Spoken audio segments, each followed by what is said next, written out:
करिए क्या उस पे भी मैं क्या 12% जीएसटी देना पड़ता है। मैं क्या करूं? धन्यवाद वो सभापति। जीएसटी काउंसिल का डिसीजन है। मुझसे पहले माननीय सदस्यों ने भी बात रखी। पहले श्रद्धांजलि दूंगा माननीय सुषमा स्वराज जी को, और इसमें कोई शक नहीं है, मुझे याद है मैं लोकसभा में उनके भाषण को मैंने सुना। जिस तरीके से ज़मीन से जुड़ी बात, एक गृहिणी का दर्द, घर गृहस्थी की बात, मध्यम वर्ग और गरीब के दर्द को, पीड़ा को वो बयान करती थी बेखूबी तरीके से। तो उनसे प्रेरणा लेते हुए आज वो दायित्व हमारा है, हम कोशिश करेंगे, बाकी सरकार भी ऐसी हो जो सुने। मैं कुछ सुझाव देना चाहता हूं, क्योंकि हमने चर्चा की है खाद्यान्न के महंगाई के दर पे सभी सदस्यों ने बात रखी, लेकिन जो मूल बात यहाँ सदन में हुई है उससे मैं कुछ अलग राय रखता हूँ। हम महंगाई की बात करते हैं, तुरंत आलू प्याज टमाटर पे आ जाते हैं। हमने क्या सीमेंट सरिया ईंट की बात की, ट्रैक्टर के भाव की बात की, पंप सेट के भाव कैसे बढ़ गए उनकी बात की, क्या किसान की लागत की हम चर्चा कर पा रहे हैं? मैं आंकड़े दूंगा। अप्रैल से जून 2020 ये जो 3 महीने हैं, अगर उसमें सीपीआई फूड इन्फ्लेशन 8% रहा, जो काफ़ी होता है मैं मान रहा हूँ, उसी समय में आपका WPI फार्म इनपुट इन्फ्लेशन 27.4% रहा।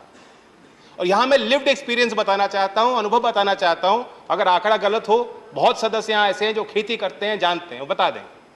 2014 में अगर 1 एकड़ के गेहूं के खेत पे ट्रैक्टर से आप जुताई करते, आपके औसतन 3,000 रुपये खर्च हो रहे थे। आज 8 साल बाद 5400 रुपये खर्च होते हैं।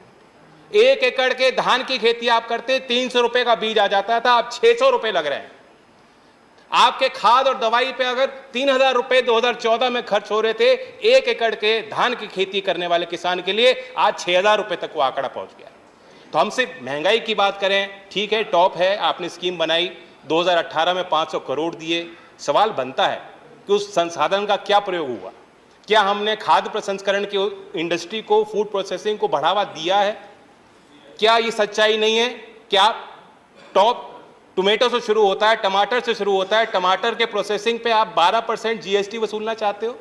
क्या ये सच्चाई नहीं है कि पोटैटो को प्रोसेस करने के लिए अगर आप चिप्स बनाएंगे, नमकीन बनाएंगे, तो उस पर भी आप 12% जीएसटी वसूलना चाहते हो? ये भी एक कारण है कि जो फूड इन्फ्लेशन है वो बेकाबू हो रहा है। मैं आग्रह करूंगा, वित्त मंत्री को मैं सुझाव देना चाहता हूं कि अगर आप सीपीआई में जो वेटेज है फूड का, अगर आप उसे घटा देंगे तो ये जो चर्चाएं बेवजह होती हैं, आप पे भी दबाव कम होगा। आप तुलना कीजिए, जर्मनी में सीपीआई का वेटेज फूड का क्या है? 8.5%, ब्राजील में 25.5%, चाइना में 19.9%, पाकिस्तान में भी 35% है, हमारे यहाँ 46% है। इसलिए दूध का भाव 1 रुपये बढ़ जाएगा तो त्राही त्राही मच जाएगी, आप पे भी दबाव बन जाएगा, और फिर आप व्यवहारिक फैसले नहीं ले पाती हो। हमने देखा है, दुनिया ने देखा।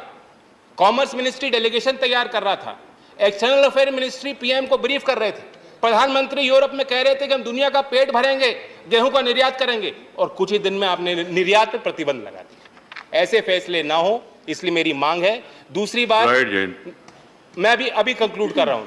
मेरी सहानुभूति है वित्त मंत्री जी के साथ, क्योंकि जब से वो आई हैं वो मजबूर होकर क्राइसिस मैनेजमेंट मोड में उन्होंने काम किया है। लेकिन हमें सिनेरियो प्लानिंग करनी चाहिए, भविष्य की प्लानिंग योजना हमें बनानी होगी। मैं पूछना चाहता हूं, आज मानसून डेफिशिएंसी है उत्तर प्रदेश में, बिहार में, झारखंड में जितनी औसतन बारिश होती थी नहीं हुई। 23% धान की बुआई उत्तर प्रदेश में कम हुई है। क्या वहां के कृषि मंत्री विभाग ने कोई मीटिंग ली है? क्या आपने उनके साथ बैठक ली है? क्या आप उनके साथ बैठक लेंगी? उसका जवाब मैं आपके उत्तर में जानना चाहूंगा। और अंततः जो आम आदमी कहता है उसके पास सारी चीज़ों का समाधान है। मैं बताना चाहता हूं कि एक आम आदमी ने मुझे कहा कि आप सदन में जा रहे हैं, चर्चा करेंगे, वहां ये समाधान दे दीजिए ना। मैंने पूछा क्या समाधान है?